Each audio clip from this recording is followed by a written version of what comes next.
Welcome to a new series, Footprints of History.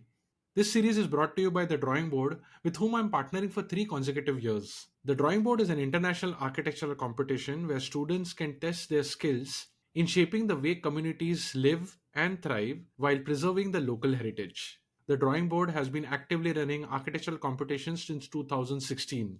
It's conceptualized by Mindspace architects and Rohan builders. This year, which is the ninth edition of this competition, the design brief revolves around redesigning or rethinking about the Pathu Thoon Lane in Madurai, India, also known as the 10 Pillar Street. The site is somewhere between the Madurai temple and the Thirumalai Nayakar palace. The design challenge is to restore the lane's cultural heritage, emphasizing these 10 pillars.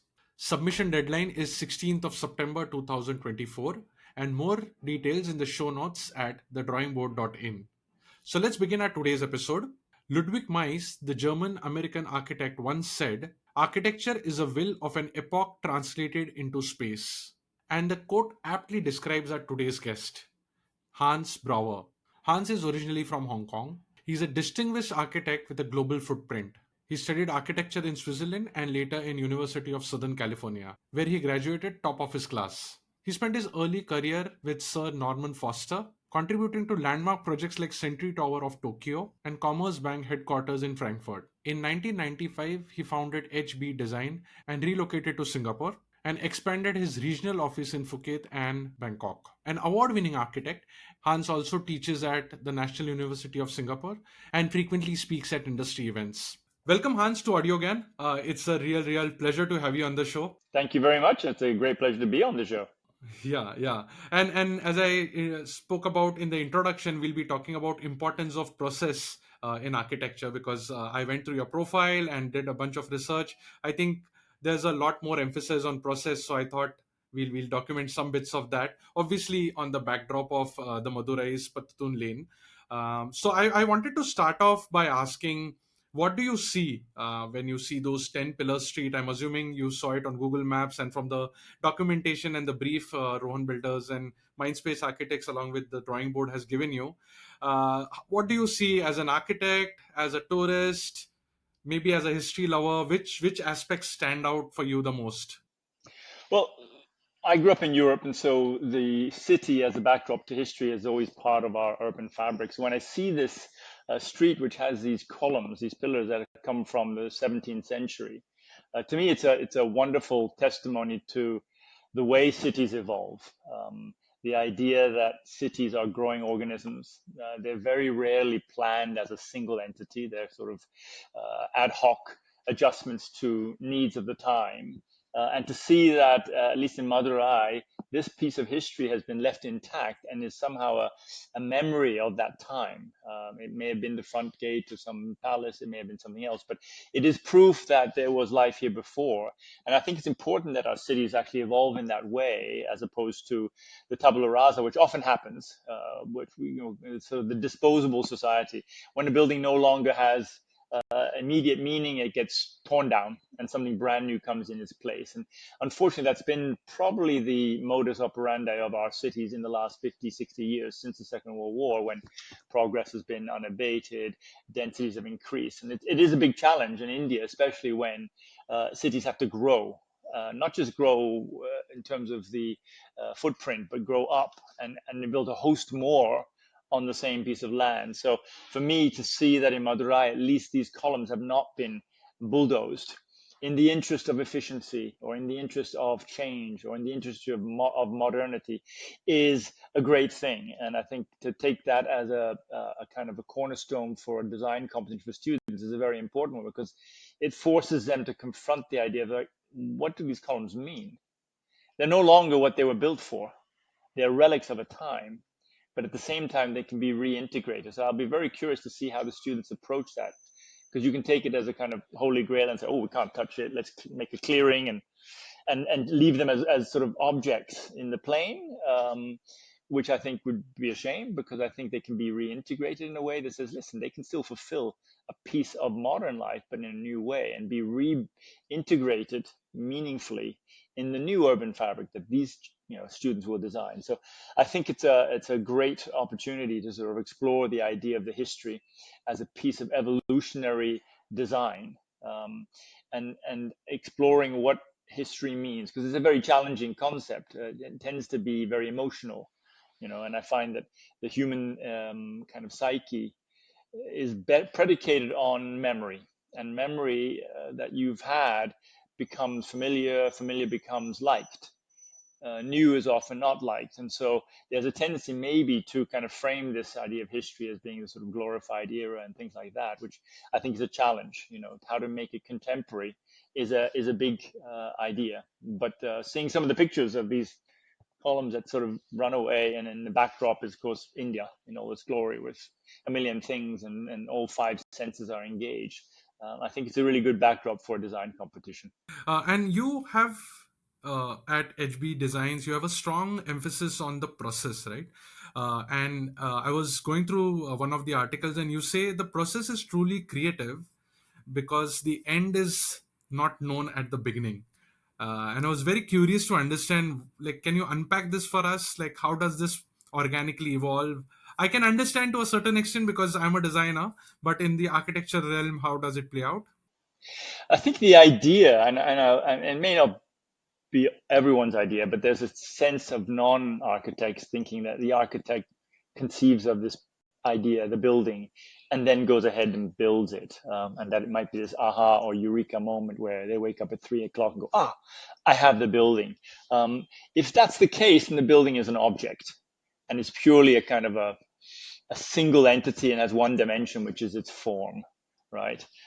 Buildings are very complex sort of ideas, or building manifestations, because they are a response to need, our very basic need, the need for shelter, shelter being relevant to climate, environment, culture, etc. But at the same time, they're elevated to the point of being also home, and the purpose of accommodating different functions. So I consider a home as anything. It could be an office, it can be a museum, it can be a house. It's the housing of human functions. And so early on, I realized that in architecture, if one has a preconception of what the building should be, because it has been sort of conceived of in a singular moment, or in a sort of one-dimensional way, one is effectively eliminating the input of all the other things a building should be doing. And so over the last 30 years of my practice, we've developed something which we call, I guess, the evolutionary approach to design. And if you think of evolution in the Darwinian sense, it's not uh, survival of the fittest or the best. It's survival of the most appropriate, the most adaptable, right? Evolution is not, at least not in my book, kind of the kind of universal ordained creation of appropriate creatures. It is random mutations in nature that then are tested. And some mutations work and some mutations don't. And so the ones that work tend to go on to the next stage, and therefore gets evolved into an organism that one could never have imagined. A giraffe cannot be designed. It can come about through thousands of iterations of mutations, testing, longer neck, these kind of leaves, eventually even the pattern of the skin is all part of a long drawn out process of trial and error. And so I felt that in architecture, one can take a similar approach and just say, what does the building want to be? And then address that from many angles. You, the owner, you, the city developer, you, the developer, the historian. And so, depending on which hat you put on, different answers come up and bubble up. And so, the idea that the process looks at a very wide bandwidth of mutations. So, the brief is the same. Let's just say simply a house. And I give the same brief to 15 architects. They all have 4 bedrooms, 2 bathrooms, kitchen, living, dining. Even the area could be determined. Even the site is determined. The setbacks are very strict. 15 architects will come up with 15 solutions. And that's a good thing. And the idea that the solution is explored. So rather than having 15 architects do it, we should say, why don't we do 15 approaches? You can do it this way, this way, this way, this way. But the key is that each approach has been given a causal kind of setting. In other words, let's look at it from this angle. What happens if the building wants to be this kind of building? 10 pillars, for instance. Let's assume that these things cannot be touched. Let's treat them like relics. Okay, then it will come up with a certain site and a plan and this. Let's assume that these can be integrated in the interior of a building. It'll be different. Let's assume that it can be the facade of a museum, another building. Let's assume that they're load bearing and they can hold the structure and they can be something on top. Oh, wow, that's kind of interesting. So we enjoy the idea of not precluding the answer at the beginning when one is searching for a concept. We like the idea that you search why. And oftentimes we've found that in that process of evolutionary design, there's the solution that eventually holds true because it has proven itself, not just to us, to the client, to the structural engineer, to the city planner, to the landscaper, is the one that has received the most positive feedback from its environment, which is the design environment, to say, yeah, that's the better solution. Best is a strange word, but the better solution because it has proven itself through being tested and through a rigorous inquiry process. And we've often found that the solution that does emerge, we could never have conceived of as a kind of singular idea, like let's come up with that. No, it came up as a sort of here's a step, here's a step. It's a bit like walking on a journey where you haven't got a map, right? You come to a crossroad and you go, oh, what am I going to do here? You make a turn, you make a turn, you make. Eventually, you find yourself somewhere. You go, oh, okay, I'm here. And this is where I am because of the steps that you went through. And so that's become I guess, our signature. And I think it's been very well received by developers who like that inclusive process because we very quickly come up with solutions because we're not too precious about them. That's the key. If I ruminate for 6 months and I think about it and I design something and I haven't shown you the client and then I show this project, ta-da! All my heart's in it. Everything I've ever thought about it. There's so much, invested in it that I'm going to be very personal about it. My ego is in there. And you may go, Hans, I'm not sure I like what I said. Like then I'm like, oh, crushed. If I did it in 2 weeks, sketch, sketch, sketch, sketch, sketch, I don't have that same investment in it. I can be more distanced from my creation and therefore more open to feedback that is very relevant, right? And the human ego is very fragile. When we attach that ego to something, then we defend it. And then all of a sudden it's personal. And it's like no longer about the building. It's like, hey, get out, you don't like me. Like, that's what happens. So we've enjoyed that sense of removing ourselves from ownership and allowing the building to stand on its own merits and can be critiqued from many angles. And we learn from that and go, okay, you got a point. Some we accept, some we don't, but eventually you have lots of feedback. So that's kind of what we think about. Beautiful. It resonates to me so many levels.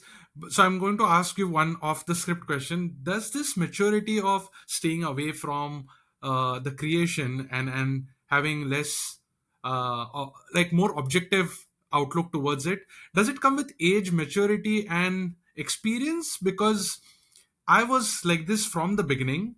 So is it like a personality thing? Yeah, I've seen different types of people. Someone are very objective, still being designers, and someone's are like very subjective. So they know what they want, and they'll stick to it. So, what does your experience talk about? It's a mixture of things. I mean, I grew up most of my formative years. I was in the Swiss sort of schooling education system, quite sort of pragmatic, solution oriented, more engineering side of things.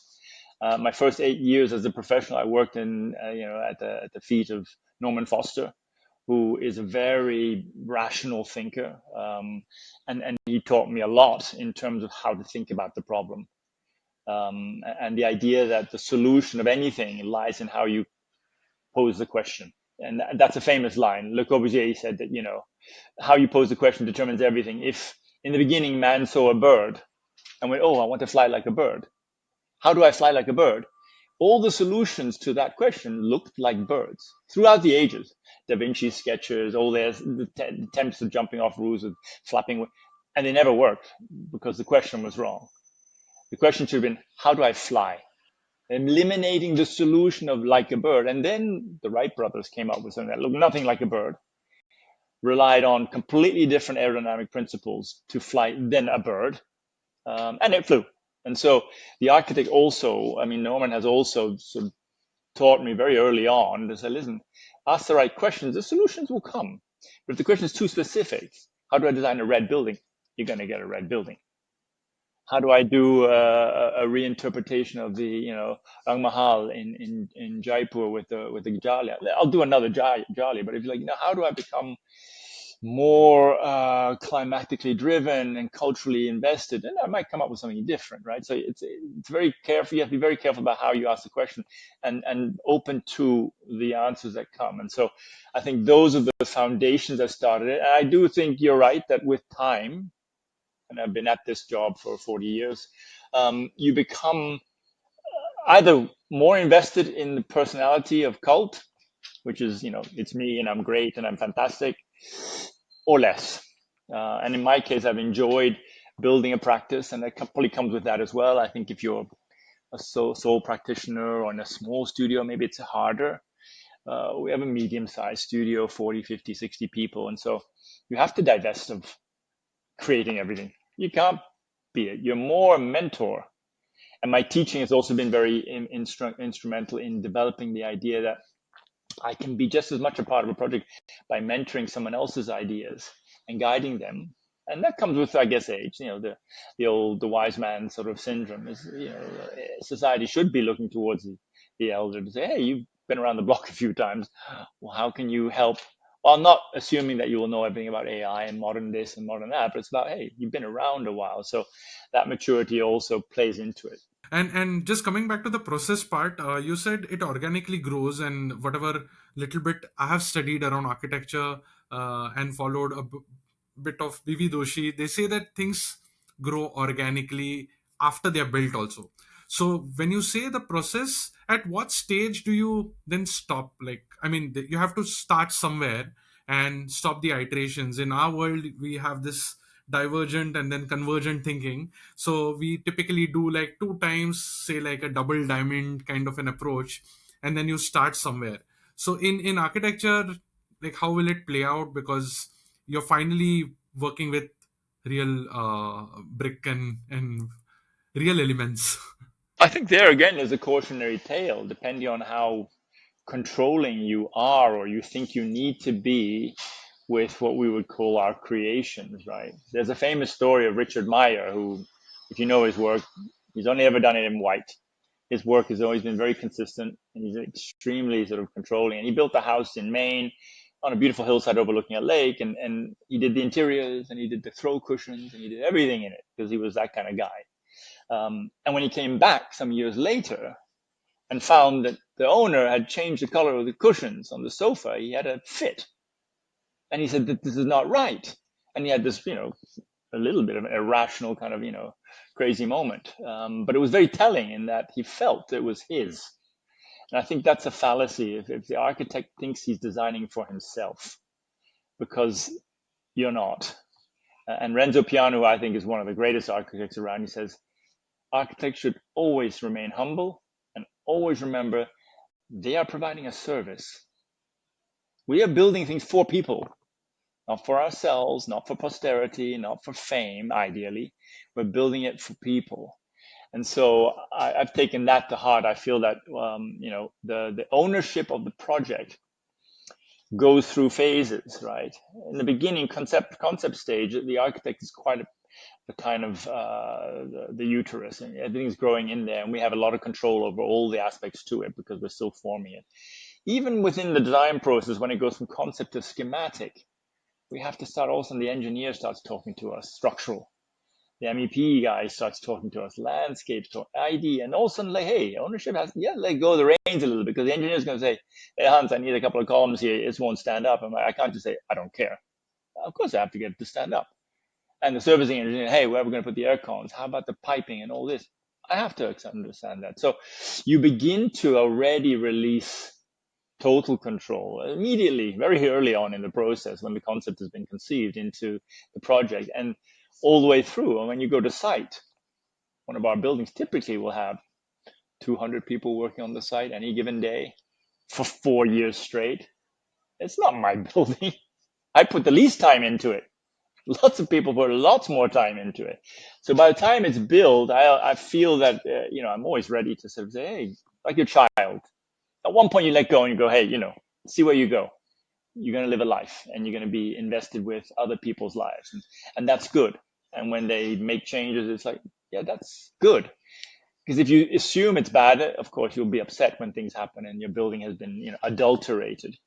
But when you see that as part of the evolution as well, and sometimes you look at something and go, "Oh, that's clever what they've done. We should maybe integrate that in our designs next because it might be an awning or a shelter they put somewhere." It's like that kind of thing where they adapt it to their real needs, and you go, "Oh, we kind of missed that need, and we can learn from it," as opposed to taking a confrontational view and going, "They've messed with me. They've changed my creation," right? So at HBD, because of HDB in Singapore, I'm fumbling. Sorry about that. HBD, HCV. Yeah, but HB design, you emphasize the importance of context also, and the site in shaping the architectural outcomes. So, like, how do you balance out innovation if the site is, in this case, say Pathu Thoon Lane, which is quite in a different setup, and in and around you will see a lot of new construction, but still the main piece is very very old, right? Maybe on this or any other reference that you have where the place is historical, the place is kind of done with old style buildings, but you have to, with the new things, how do you balance that innovation within that spectrum? What parameters are there? Well, it is a delicate balance. My primary, I guess, push for a young student or a young architect engaging with this is to assume that they have the right to create around these things and that they are worthy. If there's a sense of, oh, this is really important, who am I to go and mess with it? They'll just revere it to the point where they don't feel they can engage it and integrate it. So I think the belief that the future of these 10 columns and the context can be so much better than it is today. We have to believe that. That's the fundamental belief of architecture or any creation, is that this creation is good and it's purposeful and meaningful and will change things. And that, again, the idea that if you look at the street today and you see the pictures and you say, how could we make it so much more fantastic? That already is an optimistic, enthusiastic output that says, yes, I'm ready to take pencil to paper or however you work and sketch changes to this. So you have to be brave enough to say, I can take some things away. I can modify things. Not everything is holy.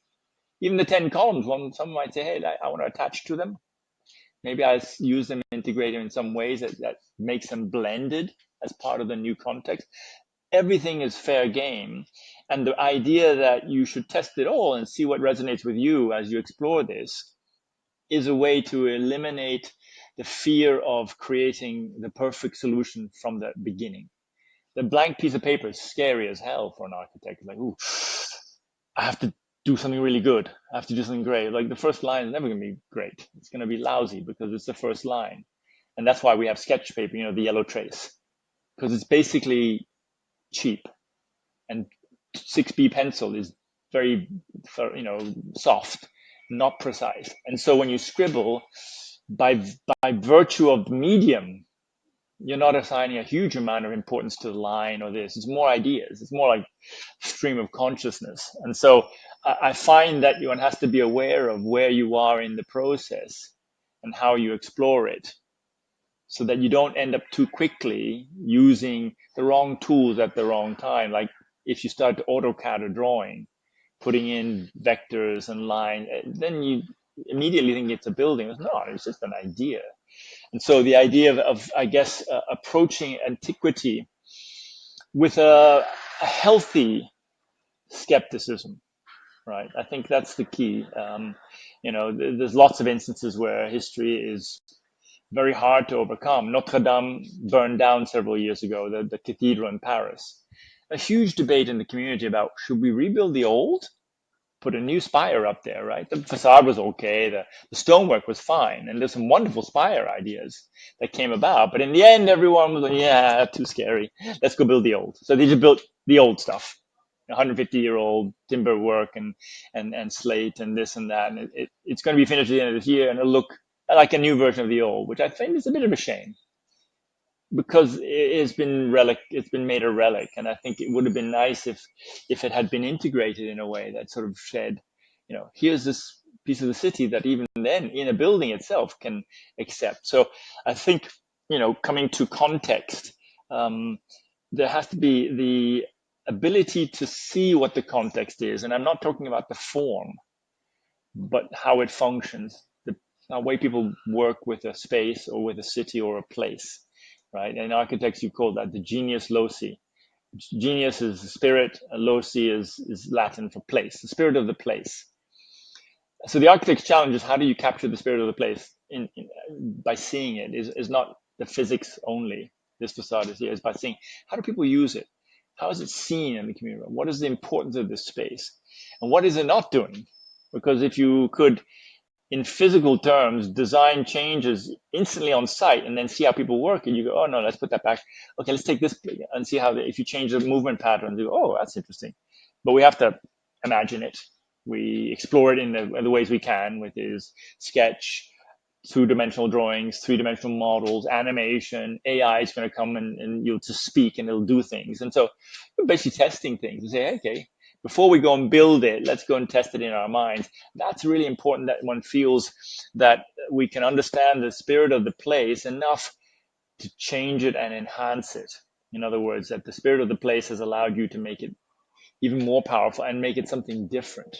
Um, so that, I think, is the way I always think about context, is that it's a starting point, but you have to really study it well, and you have to really understand it well, and look at how people have used the space over time and then now, and what's lacking.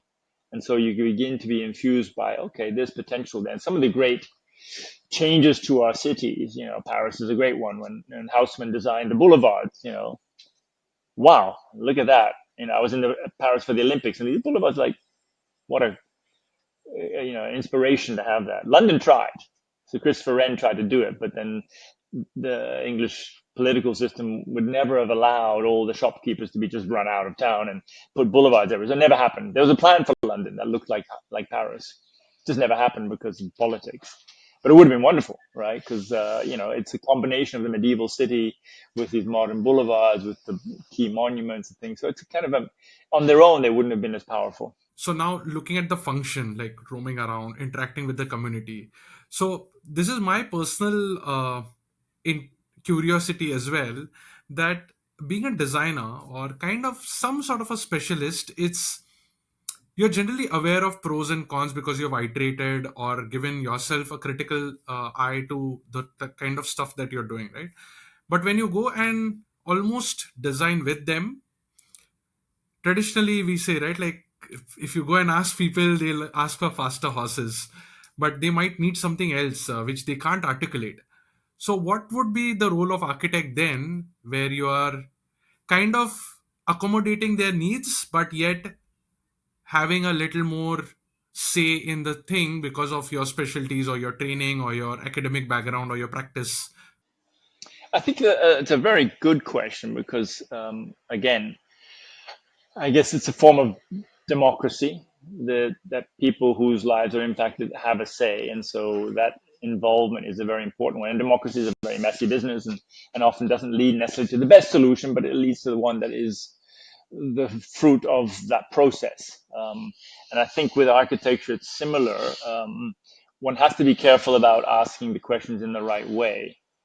If you ask what do you want, you're going to get 50 different answers, none of which will actually work together to create a single whole. So you have to synthesize that. Better is to ask people what they like about the place, and what it means to them, right? At the same time, the inclusive process isn't a kind of community workshop and asking of questions and harnessing all the answers, then saying, okay, thank you, I have all the information I need.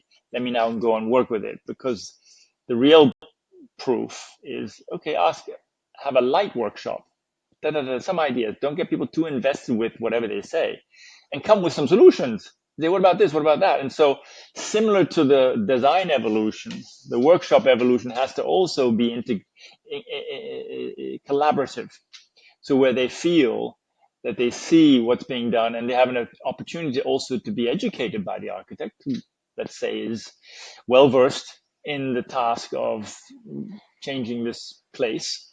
And so there's an opportunity there to say, this is what we're trying to do here. These are the ideas we're going to explore. And my experience has been that people are very open to that kind of two-way communication. that if it's iterative and it's several workshops, that over time they are on board, because the good ideas should coerce them to be on board by virtue of their idea, not by virtue of personality or by virtue of power, right? So, we've done quite a few projects in Mumbai, especially, which are the rehab projects where you have 10 owners who are, bought out by a large developer and have to be integrated into the new building as well as having new apartments. And it's a very complicated process. But we found that we've had success because we have this kind of open platform of discussion and presentation. Um, and over time, we feel that our ideas have probably been changed by the input we have, but also the people have changed through the education they've received in the presentation. So the presentations are always crafted towards the idea of educating them to our tools and our trade and the aspirations we have and how they could be met, while at the same time asking with an open heart, you're the owner, Kedar. What about this? Well, it doesn't work for me because my da, da, da, da. Like, okay, well, that's a true concern. Okay, let's see how we can do it. When people feel heard, they're also more open to compromise. If they're not heard, then it becomes very often, again, an ego issue where they just say, look, I'm not on board. Yeah, yeah.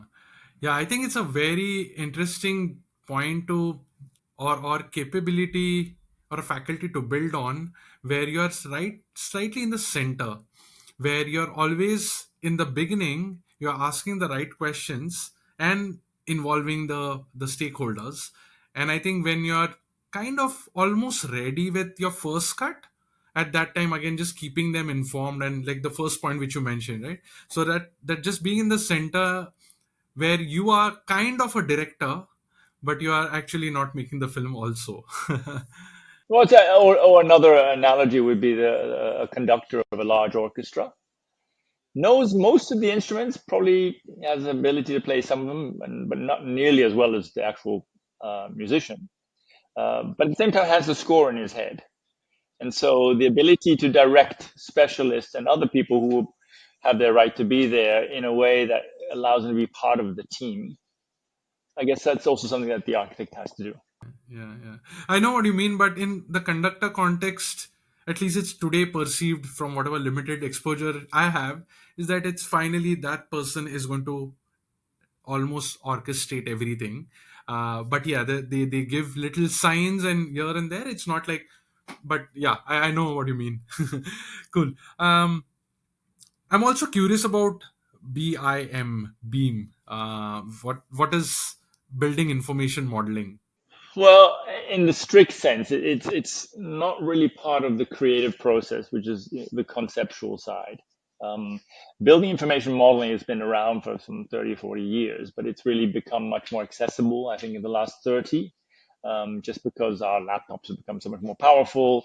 The software has become much more sort of easily affordable. And the invention of cross uh, sort of disciplinary integration, which means architect, structural engineer, servicing engineer have the same software but for their disciplines, has changed very much the way we draw a building. Like when I was in university, we drew everything by hand, and it was with a ruler and using imperial scale and quarter inch. It was that was the time. Soon after that, sort of documentation tools like AutoCAD and Bentley came up, which was two-dimensional documentation. So instead of having an ink pen and a ruler, a machine would do it based on digital input. But it was still basically a set of drawings done specifically by a human, but instead of using pen and paper, it was a computer. Um, and the challenge there was that when you issue a building's documentation for construction, you issue two-dimensional drawing, roll up, and here's your drawing. So it's either a plan, or it's a section, or it's an elevation, or some visual representation of three, but it's flat. And so a plan was used to create the elevation, but it was controlled by the human because you had to sort of make sure the lines lined up. You could have mistakes, like a plan said, here's 5 columns, but in elevation they were not drawn in the right place. That can happen because they're two separate documents, right? BIM is the idea that no plan is drawn. You're actually creating a three-dimensional model. In other words, you're building the building in three-dimensional space. So you don't create any plan, section, or elevation. You're just creating a three-dimensional model. At the end of the day, you say, I want to see it from here. That becomes an elevation. I want to cut it from here. That becomes a plan. If I cut it a bit higher, it becomes another plan. And so there is no way to make a mistake because you're actually building a real building in virtual space and thereby creating all of the documents that need to come out of it, right? And as building modeling became building information modeling, it meant that if I create a three-dimensional building, I can also invest it now with information about materials. So if I click on this surface, it will tell me, oh, that's plaster. And not only plaster, it's plaster on brick, or plaster on blockwork, or plaster on concrete, or plaster on plasterboard. And so the level of information embedded in the software is now going into equipment, like your air conditioning unit, the engineering, structural design, the reinforcement in it. And I'm sharing my model with the structural engineer, so he puts his model in mine, and I go, hey, your column's in the wrong place. It's not where I'd like it to be. It'll be found through this conflict resolution software. So the whole environment is becoming almost like building the real building, but in virtual reality, which means that the level of coordination is much higher. The level of specificity of everything from spatial, dimensional to inter consultants, documentation to materiality has become a single software package. It's only going to get more and more like that, where eventually, even after the life of the building, after the building's been handed over, maintenance teams will be using the same model. Say, hey, listen, so and so's kit out air conditioning. I click on the model and say, oh, that's a Panasonic, blah blah blah blah, and it'll already be linked to the Panasonic, supply chain in your city. Let's say in Singapore, and they send a signal saying, "Hey, yeah, you just need a new condenser. It's okay. We'll just send you that." So again, eventually, the Internet of Things will be similar in buildings where it's totally integrated. And like they say, these days you can get a fridge that tells you, oh, you don't need to buy milk. We already notified the grocery store because the fridge is clever and it says you haven't got milk. We've already ordered it and it's been delivered, right? So that kind of integrated sort of future, I think, not too far away. That sounds fascinating. Has this been like developed recently, or has been there in the architecture world for some time? In Foster's in 1986, Oh, so it's still. we had just bought the new Bentley machines with these huge desks with two monitors, and it was basically to create two-dimensional documentation. Super expensive, and I went on like a 3-day workshop and offsite and all that, and it took forever to do things. Um, so that was early days. But since then, I think in the last 40 odd years, it's now become much better software, accessible, doable on your laptop, um, and much more pervasive in terms of who's doing it. So like almost all new technologies, the beta version is going to be expensive, clunky, and poor results. But if the principle is right, over time it becomes cheap, fast, and amazing, right? And I think we're getting there. So I'd say the last 25, 30 years has become much more accessible to smaller firms, and tunable to the firm's needs, which I think is another part of, I guess, that sort of personalization, which is important. Not every firm has giant infrastructure projects to do, or 15 metro stops to do. It's sometimes just a house. So I'm working with an architect here in Spain who's just doing a house, and he's doing it in BIM. And it's really kind of okay, that works. At the same time, NASA's using Bentley for doing rocket ships. So hey, it all depends on scale. Last two questions. Working in Southeast Asia predominantly, and of course other parts of the world as well.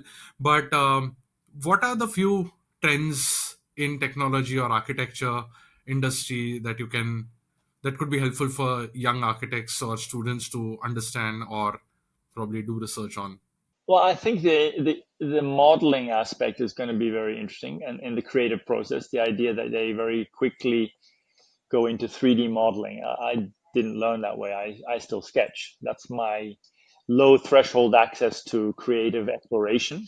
But I would suggest that any young architect should become very fluent and very conversant in 3D modeling, whether it's SketchUp, Rhino, any of the software packages, to where they can muse and create reasonably quickly. It's a bit like in the beginning, if you typed, it was really hard to type because you're looking for where the letters are, and you couldn't think about creative writing while typing. It was just like, I've got to translate letter by letter. Eventually, you get so good at typing, you're like, you can write while typing, because the typing is no longer occupying your brain. It's just mechanical. They said that you get good at 3D visualization so that you can create very quickly and play and have fun with it. And it takes practice a lot, right? The other one that I wouldn't be able to help with is AI, which again is happening. And everyone's wondering how it will impact our industry. And I have no idea, but it will, because it's already impacting the visualization industry. We're using AI now for renderings and things like that. But I think it will also come into the creative process in ways that are yet to be revealed, because people will think of it like, okay, what if I have access to this amazing iterative problem solving machine? Brah, brah. So the idea of understanding what AI is and how it works, so that you can harness it. It shouldn't be that AI is its own thing and then I just buy a pack and it designs for me. The operator and the use of AI will be the difference between those who are really creative with it and those who are formulaic.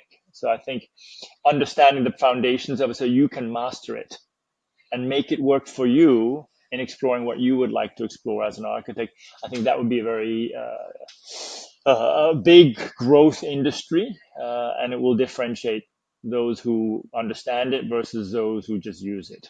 My last question was around AI, but we covered it. So just to extend this question, in terms of materiality and like, because we have this Pathu Thoon Lane, right? Like it's granite and there's stone and there's, based on not just that, but generally in the future, what kind of materials, any climate related trends, any, because we are in Singapore, which is kind of booming these days and very sensitive to climate change.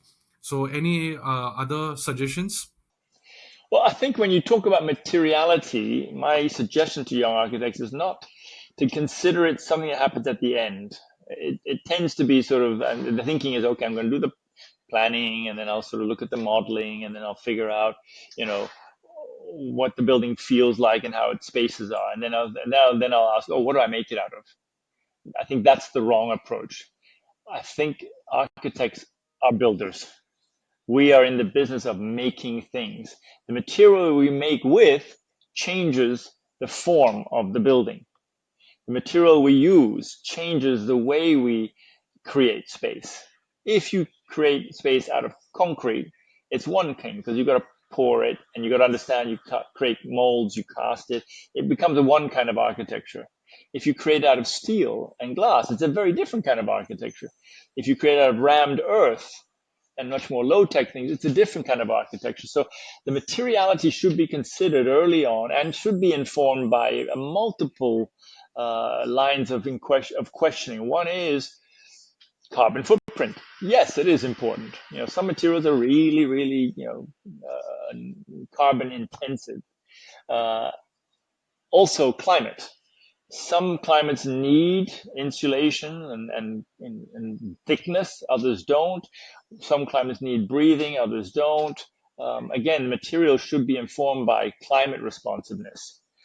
And there's also the cultural. You know, some climates, some places have a particular kind of red Indian sandstone, or, they are part of the place, and oftentimes in green thinking, they say, keep your supply chain to within, a certain radius of the site.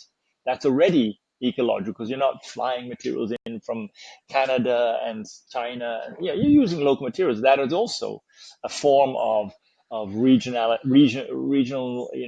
responsiveness, cultural responsiveness. So I think I prefer not to have a formula for this, but to say these are the issues you need to address, and address them all and see what comes out as you begin to explore materiality early on in the scheme. Because if I said to you, you're going to build a building out of bricks, load-bearing bricks, which is what happened in the old days, there was a whole language that came with it.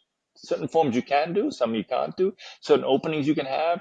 Windows were either 4 bricks wide, 5 bricks wide. They weren't like random dimensions. They were brick dimensions. And so material is language, and use it like that, and understand it, and choose your materials based on multiple kind of lines of questioning. I think you have done full justice to the topic of the episode title of process. I think fall back to the process, and during the process, you'll discover a lot of things, and you'll uncover a lot of things to be used and the way they are supposed to be incorporated into the site. Cool. Any concluding last tips for young designers? Anything? I think for the designers that I'll be meeting, you're in an amazing place right now. India is going through a kind of renaissance. I saw Charles Correa lecture. It wasn't a lecture; it was a dinner around William Lim's house in Singapore, and I was a young man then. It was probably 1997, and at that time already said, every culture, it's like a cup. As it fills, it's building up sort of gravitas, and then it reaches a point where it overflows, and that's your renaissance. It says the Asian Renaissance is coming because it's building up population, development, organization, education, all those things. And India, I think, in the next 20 to 40 years will astonish us with how much it will change. And so being in this context now, I think is a very exciting time, and to be a little bit aware of that. Okay, it's a good time to be here because things are changing. There is not only will, but there's also ability, and that there's the power to do that change, which economic, political, you name it.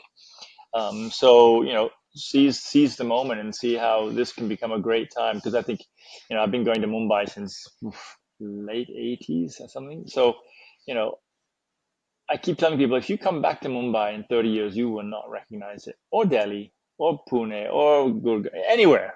You won't recognize it because it will go through so much change. And what you thought was a downward spiral isn't actually a downward spiral. It's just a gathering momentum before it can take off. And I think that's where I feel India is right now. And it'll be interesting to see how it tracks out.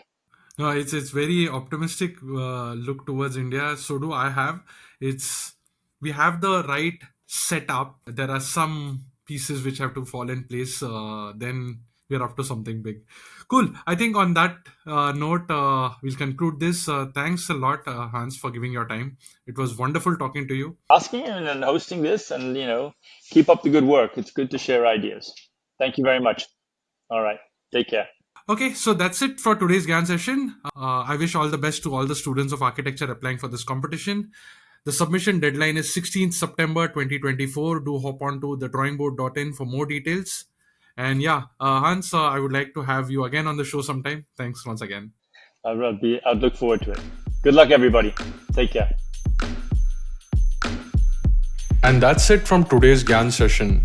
For show notes and more GAN, visit audiogan.com. And if you wish to connect with me, I am at AudioGAN Moments on Instagram.